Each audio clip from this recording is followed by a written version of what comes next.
Hi students, हम आपके लिए 12th क्लास का एक नया चैप्टर लेके आए हैं। 13 चैप्टर जिसका नाम है वेक्टर सदिश, जो कि आपने 11th क्लास में फ़िज़िक्स के अंदर थोड़ा नॉर्मल रूप से पढ़ा था। वेक्टर क्या होता है, सदिश राशियाँ, अदिश राशियाँ। तो बेटा ये 12th क्लास के मैथमेटिक्स में है चैप्टर। तो सबसे पहले हम आपको बताना चाहेंगे कि इस चैप्टर से बोर्ड के एग्ज़ाम में कितने क्वेश्चन पूछे जाएंगे, ये चैप्टर कितने नंबर का है। तो चलो अपन इस पे बात करते हैं। बेटा वेक्टर जो चैप्टर है आरबीएससी की बुक का, ये चैप्टर एनसीईआरटी में भी है, ध्यान रखें। 13 चैप्टर और 14 चैप्टर दोनों के मार्क्स आपको एक साथ बता देता हूं, क्योंकि दोनों में वेक्टर के बारे में ही पढ़ा जाएगा। दोनों चैप्टर हैं 14 नंबर के, यानी कि 7+7। यदि आपको 13 चैप्टर के बारे में नॉलेज होगी, जब भी आप लोग 14 चैप्टर को समझ पाएंगे। ठीक है, तो सबसे ज़्यादा इम्पोर्टेंट आपके लिए पहले 13 चैप्टर होगा। जब 13 चैप्टर आपके क्लियर हो जाएगा तो हम आपको फिर 14 नंबर चैप्टर पे ले चलेंगे, क्योंकि हमने आपको सेकंड बुक के चैप्टर करवा दिए हैं। एक तो 9 चैप्टर से स्टार्ट है आपकी बुक, सेकंड बुक है जो 9, 10, 11, 12 और मैंने करवा दिया था 15, यानी बीच के 2 चैप्टर मैंने छोड़ दिए थे। 13 और 14 दोनों एक दूसरे से कनेक्टेड हैं, जो कि वेक्टर के बारे में पहले आपको पढ़ना पड़ेगा। तो 14 नंबर के यानी 7+7 14 नंबर के 2 चैप्टर हैं। तो आप ये देखिए 13 जो चैप्टर है, इस 13 चैप्टर में से 7 मार्क्स का कैसे अंकों का विभाजन है, कैसे बांट रखा है इन 7 मार्क्स को। बेटा 1 नंबर का क्वेश्चन, फिर 1 नंबर का क्वेश्चन, फिर एक 2 नंबर का क्वेश्चन और फिर एक 3 नंबर का क्वेश्चन, ऐसे 7 नंबर को विभाजित कर रखा है। 1+1+2+3, यानी इस चैप्टर से 4 क्वेश्चन बोर्ड के एग्ज़ाम में पूछे जाते हैं। ठीक है, ये हमने आपको बता दिया है कि वेक्टर जो 13 चैप्टर है वो 7 मार्क्स का है, इसके 4 क्वेश्चन एग्ज़ाम में पूछे जाएंगे। तो हम पहले आपको 1 मार्क्स के बारे में बताएंगे कि 1 मार्क्स के क्वेश्चन किस टाइप के एग्ज़ाम में पूछे जाते हैं। फिर हम आपको 2 मार्क्स पे ले जाएंगे और फिर लास्ट में आपको 3 मार्क्स पे ले जाएंगे। तो हम आपको वीडियो में केवल इम्पोर्टेंट क्वेश्चन ही सोल्व करने के लिए देंगे और वो ही सोल्व करवाएंगे। ठीक है, तो जितना काम आपको वीडियो के अंदर दिया जा रहा है, आप सभी विद्यार्थी उनको एक बार रफ में राइट करें और फिर अपने फेयर रजिस्टर में राइट कर लें, ताकि आपकी 2 टाइम प्रैक्टिस हो सके। ठीक है, तो आओ अपन शुरुआत करते हैं वेक्टर के बारे में। तो सबसे पहले बात करते हैं कि यूनिट वेक्टर का फॉर्मूला क्या होता है। ए कैप, यानी कि ये हमारे पास में ए वेक्टर है। इस ए वेक्टर का यूनिट वेक्टर इकाई सदिश कैसे फाइंड करते हैं। ए vector upon A cap equal upon A vector upon A vector का परिमाण। ऐसे हम किसी भी सदिश का यूनिट वेक्टर यानी कि मात्रक सदिश या फिर इकाई सदिश फाइंड कर सकते हैं। यदि ए वेक्टर इज गिवन और मात्रक सदिश आपको फाइंड करना हो तो फॉर्मूला आपके सामने है। यदि बी वेक्टर दे दे और बी का मात्रक सदिश बोलेंगे B cap is equal to B vector upon B का मैग्नीट्यूड, बी का मापांक। ठीक है, ऐसे बी कैप का फॉर्मूला राइट कर सकते हैं। सी की बात करें तो C cap is equal to C vector upon C vector का मैग्नीट्यूड। ठीक है, अब बात करते हैं मैग्नीट्यूड की, यानी मापांक कैसे निकाला जाता है। तो ए वेक्टर इज गिवन, जैसे सपोज करो आपको दे दिया गया 2i cap plus 3j cap plus 4k cap. इसका आपको मैग्नीट्यूड फाइंड करना है, यानी ए का मापांक निकालना है, इज इक्वल टू √i के कोबिशिएंट का स्क्वायर 2 है, 2 का स्क्वायर, जे के कोबिशिएंट 3 है, 3 का स्क्वायर, प्लस का है तो प्लस का आ गया, माइनस का होगा तो माइनस का आ जाएगा, प्लस ऐसे ही के कोफिशिएंट 4 का square is equal to under root 2 का स्क्वायर 4 हो गया, 3 का 9 हो गया, 4 का 16 हो गया, अंडर रूट 29 हो गया। तो हमेशा किसी भी सदिश का मापांक जो आप निकालेंगे, मैग्नीट्यूड निकालेंगे, वो हमेशा धनात्मक प्राप्त होगा। ये बात याद रखें, कभी भी माइनस में नहीं आएगा। मापांक हमेशा धनात्मक प्राप्त होता है। आप किसी भी सदिश का मापांक, ये है सदिश ए वेक्टर, हो सकता है यहाँ पे आता बी वेक्टर, तो यहाँ आता बी का मैग्नीट्यूड, बी का मापांक। फॉर्मूला वही रहेगा, दोबारा बोलो क्या फॉर्मूला रहेगा, अंडर रूट आई के गुणांक का स्क्वायर प्लस जे के गुणांक का स्क्वायर प्लस के गुणांक का स्क्वायर। स्क्वायर आप जानते हैं, ऐड कर लेना, आंसर आ जाएगा। तो अब आपको हम मापांक बता दिया है, अब हम आपको लेके चलते हैं मात्रक सदिश कैसे निकाला जाता है। तो देखो बेटा, जैसे हमको इसी का निकालना हो मात्रक सदिश, तो A cap is equal to A vector upon A vector का मापांक is equal to A vector का मान ऐसे कैसे ऐड कर देंगे, 2i plus 3j plus 4k upon under root 29 under कर देंगे, ये हमारे पास आंसर आ गया।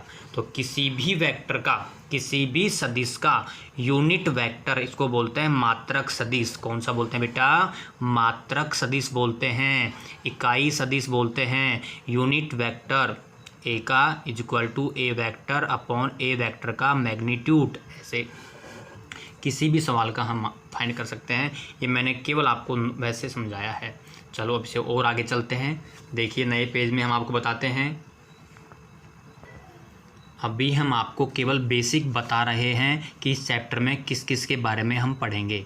देखो बेटा, एक इसमें आएगा पोजीशन वेक्टर, स्थिति सदिश के बारे में पढ़ेंगे। अब बात करते हैं स्थिति सदिश, पोजीशन वेक्टर क्या होता है। यानी कि आपको एक बिंदु का कोऑर्डिनेट दिया गया होता है 1, 2, 3, ए पॉइंट आ गया। इस बिंदु का किसी स्थायी बिंदु के सापेक्ष स्थिति सदिश निकालना है। एक स्थायी बिंदु हमेशा मूल बिंदु होता है जो एक फिक्स होता है।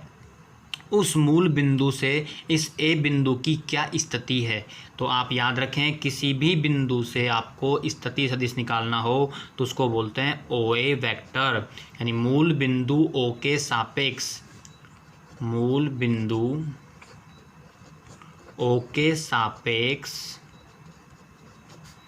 बिंदु ए का स्थिति सदिश पोजीशन वेक्टर ओ ए वेक्टर कहा जाता है। तो 1 है तो 1 के आई लगा देंगे तो 1i हो गया, 2 है 2 के लगा देंगे, j तो 2j हो गया, 3 है 3 के लगा देंगे k, 3k। ऐसे फाइंड करते हैं। जैसे मैं आपको कहूँ p है -1, 2, -4, तो इस p का आपको स्थिति सदिश निकालना है तो आप लिखेंगे OP वेक्टर, i लगाएंगे तो माइनस का i, 2 प्लस का है तो प्लस का 2j, माइनस का 4 है तो माइनस का 4k। ऐसे हम p का स्थिति सदिश फाइंड कर लेंगे OP वेक्टर। जैसे आपको दे दिया गया q -1, 0 और 2, बताओ क्या आएगा, OQ vector is equal to -i plus 0j plus 2k। ऐसे हम किसी भी बिंदु का स्थिति सदिश ज्ञात कर सकते हैं, आपको प्रॉब्लम नहीं आएगी। ए देगा तो OA बोलना पड़ेगा, P देगा तो OP बोलना पड़ेगा, Q देगा तो OQ, C देगा तो OC वेक्टर, B देगा तो OB वेक्टर। तो आपको किसी भी बिंदु का पोजीशन वेक्टर स्थिति सदिश ज्ञात करने को कहा जाए तो आप कर लेंगे ना, ठीक है। अपन चलते हैं फिर इससे आगे नेक्स्ट पॉइंट पे बात करते हैं। यदि आपको ए वेक्टर दे दिया हो 1, 2, 5 और बी वेक्टर दे दिया गया हो -5, 4 और 3 और आपसे कहा जाए कि ए बी वेक्टर का मान ज्ञात करो। अब ए बी वेक्टर कैसे फाइंड करेंगे, तो पहले ए से बनाएंगे ओ ए का स्थिति सदिश, बताओ क्या आएगा, आई फिर 2j प्लस 5k। बी से बनाएंगे OB वेक्टर, बी का स्थिति सदिश -5i plus 4j plus 3k। और अब फाइंड करेंगे ए बी वैक्टर। अब इसको आप ध्यान दें, ए बी वैक्टर का मतलब O B vector minus O ए वैक्टर, यानी जो बाद वाला है उसमें से पहले वाला घटा देंगे। ए बी है तो ओ बी माइनस ओ ए। जैसे हम आपको चलो और बताते हैं एग्जांपल देके। जैसे हमको पी क्यू फाइंड करना हो, जल्दी बोलो, O Q minus O P vector, ऐसे हम पी क्यू वैक्टर फाइंड कर सकते हैं। चलो और चलते हैं सी डी वैक्टर, तो O D vector minus O C vector, ऐसे हम फाइंड करते हैं। समझ में आ गया? तो बेटा हमको ए बी वैक्टर निकालना था, तो ओ बी माइनस ओ ए, इसीलिए ए से पहले ओ ए और बी से ओ बी ज्ञात कर लिया गया ताकि ए बी वैक्टर में प्रॉब्लम नहीं आए। तो इसकी बात कर रहे हैं ए बी वैक्टर की। तो इक्वल ओ बी का मान था -5i plus 4j plus 3k, फिर माइनस, फिर ओ ए का मान है आपके पास i plus 2j plus 5k, bracket के बाहर माइनस है तो आप चिन्ह चेंज कर लेंगे, -5i plus 4j plus 3k minus i माइनस 2j minus 5k, i j और k। देखो माइनस का 5i और माइनस का i, ये हो गया माइनस का 6i, प्लस का 4j माइनस का 2j, ये बच गया प्लस का 2j, प्लस का 3k माइनस का 5k, ये आ गया माइनस का 2k। ये हमारे पास में जो आंसर आया बेटा, ये किसका आया बोलो? ए बी वैक्टर का। ऐसे हम कोई भी ए बी हो, पी क्यू हो, सी डी हो, क्यू पी हो, क्यू आर जो भी हो फाइंड कर सकते हैं। ये प्रारंभिक होता है, पी से प्रारंभिक वाला हो गया और ये क्यू है जो अंतिम हो गया। ठीक है, तो अब चलते हैं, हम आपको कुछ छोटे छोटे क्वेश्चन सोल्व करवाते हैं। देखिए नेक्स्ट पेज में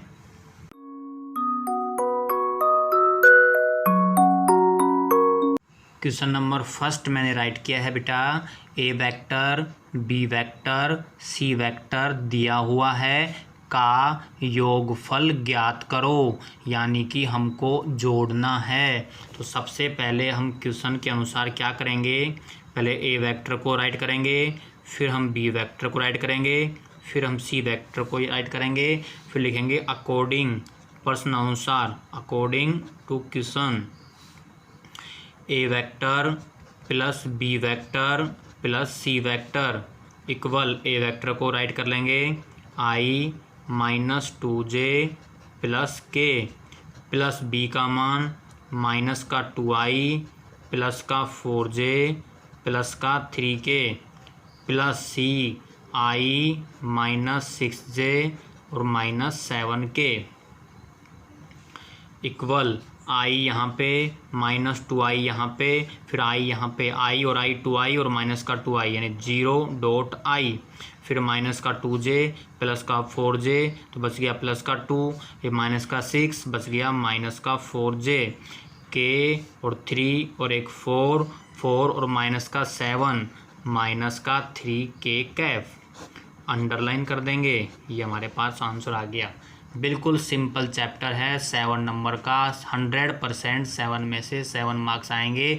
यदि आप कंटिन्यू प्रैक्टिस करते रहेंगे तो आपको प्रॉब्लम नहीं आएगी। ठीक है बेटा, अब चलते हैं क्वेश्चन नंबर 2 पे। क्वेश्चन नंबर 2 में लिखा हुआ है एक्स वाई एंड जेड की वैल्यू फाइंड करो, find the value of X Y and Z, A given, B vector given, समान हो तो, समान का मतलब है ए और बी समान हैं, यहाँ लिख देंगे प्रश्न अनुसार, according to question A vector is equal to B vector implies x i plus 2j plus z k is equal to 2i plus y j plus k, यानी कि संगत इक्वल में आई का कोफिशिएंट है, आई का कोफिशिएंट है, इक्वल का मतलब है तुलना कर देंगे, जे का कोफिशिएंट, जे का कोफिशिएंट और के का कोफिशिएंट और के का कोफिशिएंट, यानी कि संगत जो घटक हैं उनकी हम तुलना कर देंगे। यदि समान हैं, बराबर हैं, तो इसका मतलब है बेटा इनके जो संगत जो घटक हैं वो समान होंगे। ठीक है, यहाँ राइट कर देंगे। तुलना करने पर देखो x इक्वल टू हमारे पास में 2 आ गया है, अंडरलाइन, यहाँ 2 है, यहाँ y है, y भी हमारे पास में 2 आ गया है, z यहाँ पे है, यहाँ 1 है, तो बताओ z की वैल्यू कितनी आ गई, 1 आ गई, अंडरलाइन। ये हमारे पास में x y z के मान आ चुके हैं। अब आते हैं क्वेश्चन नंबर 3 पे। क्वेश्चन नंबर 3, सदिश a vector is equal to 2i plus 3j plus k के अनुदिश मात्रक सदिश ज्ञात करो। अनुदिश मात्रक सदिश का मतलब है यूनिट वेक्टर, यानी कि इकाई सदिश की वैल्यू फाइंड करनी है। तो सबसे पहले हम ए वेक्टर को राइट कर लेंगे 2i plus 3j plus k cap.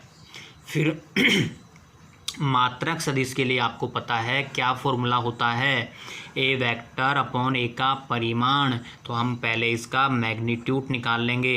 ए वेक्टर का मापांक is equal to under root 2 का स्क्वायर, 3 का स्क्वायर, 1 का square is equal to under root 4 plus 9 plus 1 under root 14।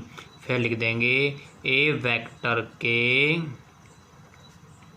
अनुदेश मात्रक सदिश a cap is equal to A vector upon A vector का magnitude. इसलिए ए वेक्टर का मान आपके सामने है 2i plus 3j plus k upon under root 14, underline कर देंगे, आंसर आ गया। ऐसे क्वेश्चन 1 नंबर में बोर्ड में अक्सर पूछ लिए जाते हैं।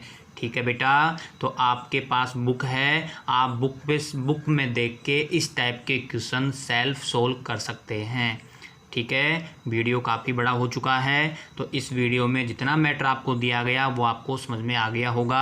आप एक बार रिपीट करके देख लें ताकि आपको कोई प्रॉब्लम नहीं आए। ठीक है बेटा, फिर हम आपसे मिलते हैं नेक्स्ट वीडियो में। वीडियो देखने के बाद आप बुक के क्वेश्चन 100% सोल्व करें।